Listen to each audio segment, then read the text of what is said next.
السلام عليكم ورحمة الله وبركاته. صلوا على النبي عليه الصلاة والسلام. مرحبا بكم في القناة، ان شاء الله تكونوا بخير بصحة جيدة. جبت لكم اليوم وصفة سلطة الشمندة واللي يقولوا له البطاف. بنين بزاف، سهل وسريع التحضير، ما يديش من وقتكم بزاف. جربوا على ضمانتي، وما تنساوش ديروا الابوني والجيم وتشاركوا الفيديو مع حبايبكم. والان نبداو في الوصفة بركة الله.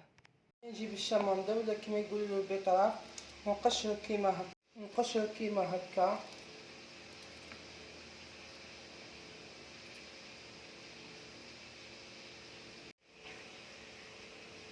نقعد نقشر فيهم بكل كيما هكا.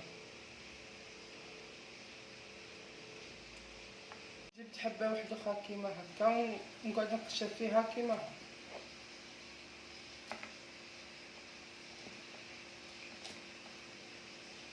وهنا بعد ما قشرتهم بكل، دوكا رحت شليتهم، دوكا نقصهم كيما هكا.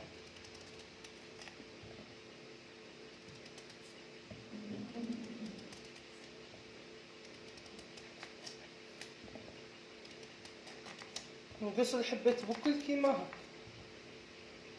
هنا بعد ما قصيت البطاطا كومبلي، حطيت الماء يغلي وكيغلى، حطيت فيه البطاطا اللي قصيته قبيله، حطيت فيه شويه ملح، خليه يطيب.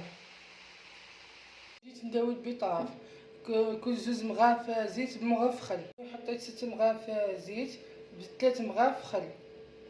نحط واحده فص ثوم، شويه ملح وشويه فلفل الكحل كيما هكا. والان وصلنا لنهايه الفيديو. نتمنى تكون الوصفه عجبتكم واستفدتم منها. لكن عجبتكم ما تنساوش ديروا الابوني والجيم وتشاركوا الفيديو مع حبايبكم. ودمتم في رعايه الله، بقاو على خير.